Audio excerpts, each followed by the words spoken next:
जय माता दी। हर हर महादेव। मित्रों, आज हम अपने चैनल पर बृहस्पति देवता का व्रत और उसकी विधि और कथा को लेकर के आए हैं। बृहस्पति देवते का व्रत इस दिन रखा जाता है। दिन में केवल एक ही बार भोजन किया जाता है। इस दिन पीले वस्त्र धारण करके भगवान शंकर पर पीले उड़द और चने की दाल चढ़ानी चाहिए और बृहस्पति की कथा सुनकर भोजन करना चाहिए। इस व्रत के करने से विद्या, धन, पुत्र और अक्षय सुख प्राप्त होता है। जिनकी कुंडली में बृहस्पति ग्रह पीड़ित हो या नीच का हो या कमजोर हो, वह भी इस दिन व्रत कर सकते हैं और उन्हें इस दिन केले के वृक्ष की पूजा करनी चाहिए। बृहस्पति वार की कथा। एक नगर में एक साहूकार रहता था। उसके धन धान्य बाल गोपाल की कोई कमी नहीं थी, लेकिन साहूकार ने बहुत कंजूस थी। वह कभी किसी भिखारी को भीख तक नहीं देते थे। उसकी इसी हरकत से सभी परेशान हो गए थे। एक बार संयोगवश ऐसा हुआ कि एक सिद्ध पुरुष उस साहूकारनी के यहाँ भिक्षा मांगने पहुंचे। उस समय वह साहूकारनी अपना आंगन लीप रही थी, तो सिद्ध महाराज से कहने लगी, महात्मा, इस समय मैं काम कर रही हूँ, मुझे इस समय फुर्सत नहीं है, आप फिर दर्शन दीजिएगा। सिद्ध पुरुष दुआ देते हुए चले गए। कुछ दिनों बाद वे पुणे पधारे। उस समय साहूकारनी अपने पोते को खिला ली थी, अतः उसने भिक्षा देने से फिर मना कर दिया। भिक्षुक महाराज को फिर कभी अवकाश के समय आने को कहा। इस बार भिक्षुक का माथा ठनका।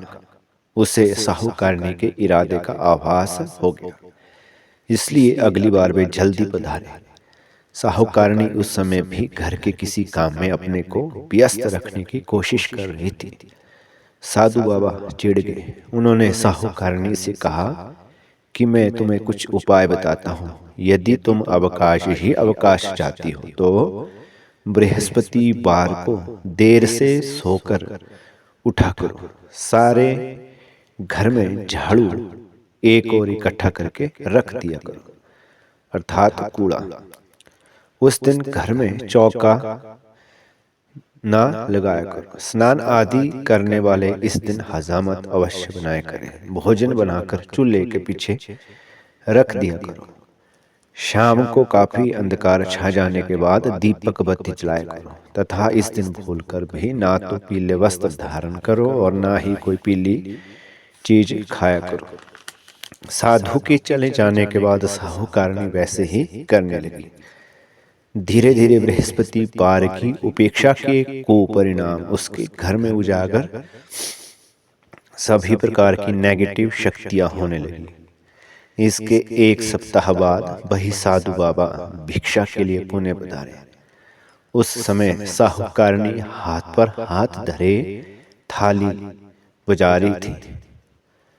बाबा ने भिक्षा मांगी तो वह फूट फूट कर रोती हुई कहने लगी, महात्मा, मैं आपको भिक्षा कहाँ से दे दूं? अब तो घर में दर्शन करने के लिए भी अन्न के दाने नहीं हैं। साधु बाबा बोले, माई, तेरी माया समझ में नहीं आती। पहले तो घर में सब कुछ था, मगर फिर भी तू भिक्षुक की भांति अपने आप को भिक्षु ही प्रतीकात्मक रूप में है, तो वही दर्शा रही है और किसी भी भिक्षुक को भीख नहीं देती हो, क्योंकि उन दिनों के काम धंधों से तुझे फुर्सत नहीं थी और अब तो फुर्सत ही फुर्सत है, फिर भी तू दान देने में आनाकानी करती है। अब तो साहूकारनी को समझते देर न लगी कि सामने खड़े बाबा सर्वज्ञ और सिद्ध पुरुष हैं।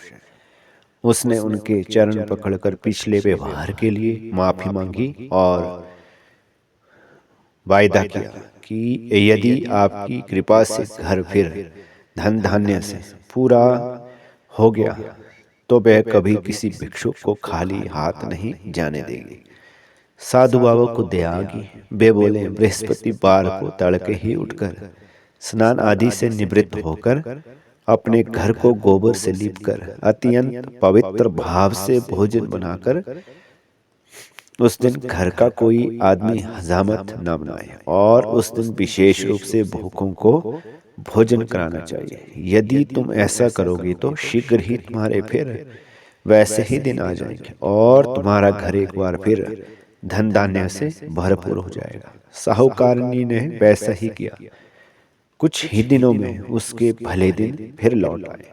जैसे दिन बृहस्पति ने उनके फेरे, ऐसे ही वह हम सब के भी दिन शीघ्र ही अच्छे